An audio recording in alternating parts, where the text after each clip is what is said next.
Hello guys, welcome back to Prospect Channel TV. Thank you for always coming out here. May God bless you all.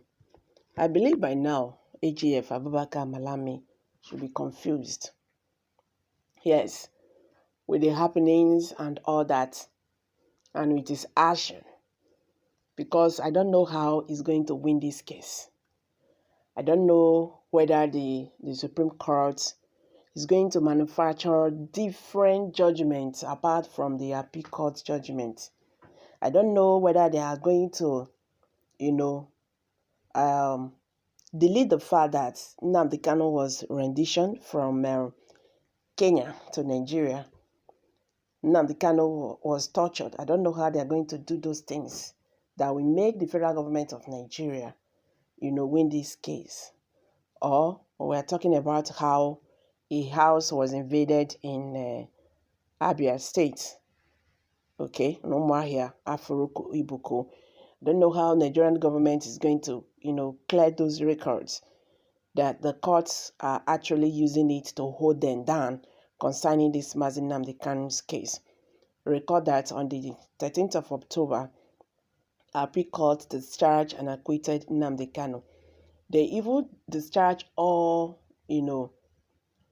charges levied against him. They clear all of them. They say Nnamdi Kanu not get case again. And no court of law in Nigeria can try him again. Since they have cleared him, he's now an innocent person. He's now a free person. I beg your pardon. He cannot go free. Malami said, Nnamdi Kanu cannot go free.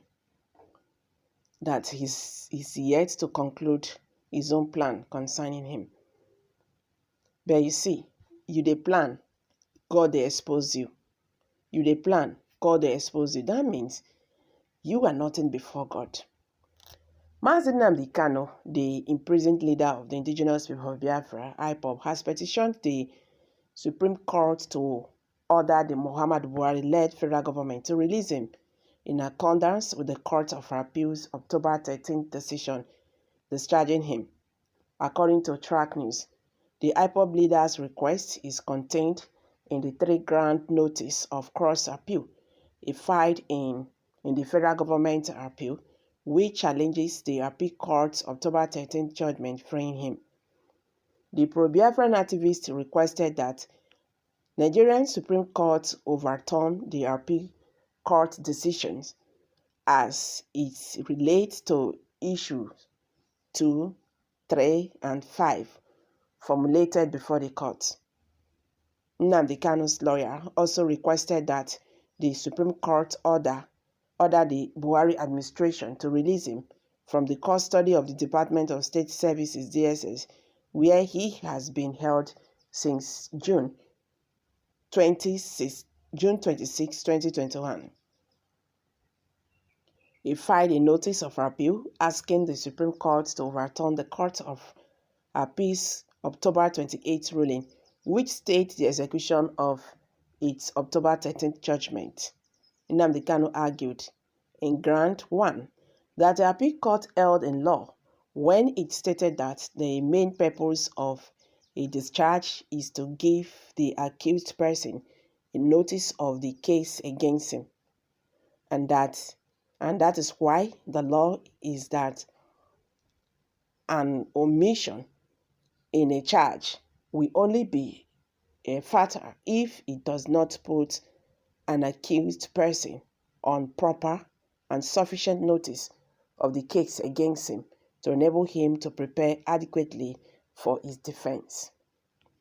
Without regard for the mandatory requirement of the laws that limit the Federal High Court's criminal jurisdiction to criminal offenses committed within the court's jurisdiction. In Ground 2, he claimed that the appeal court committed a legal error by ruling that as long as the appeal court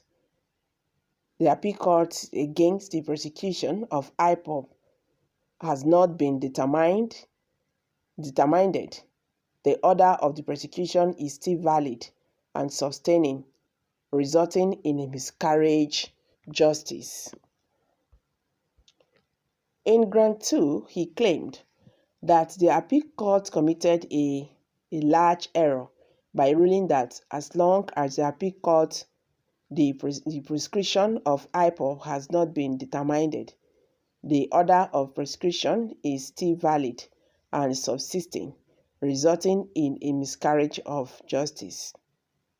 In Ground 3, Nnamdi Kanu argued that the Court of Appeal held in law when it held that it is only after evidence has been adduced by the prosecution in proof of its case, and the proof of evidence is thus admitted in evidence, that the competency or otherwise of the proof of evidence or charge can be attacked, and that's as much it was premature to make a pronouncement on the relative strength of proof of evidence before the commencement of trial, and thus occasioned. Malami and his Jubilee government has no certificate for being whom they are. Even the judges know nothing. Hopeless Uzodinma came out on the front and made him a winner. President Muhammadu Buhari does not have qualified certificate to be a president. Court signed affidavit for him. Leave Mazi Nnamdi Kanu, let him go. The zone called Nigeria will fall. The case of Onyendo, Mazi Nnamdi Kanu, and his freedom will bring an end to Nigeria, he said. The appeal court held in law because issue of jurisdiction can be raised at any time, and incompetency of charge rubs on divides the court of his jurisdiction. This is the position of the law. Okay, guys, I'm dropping it here. Kindly share your thoughts.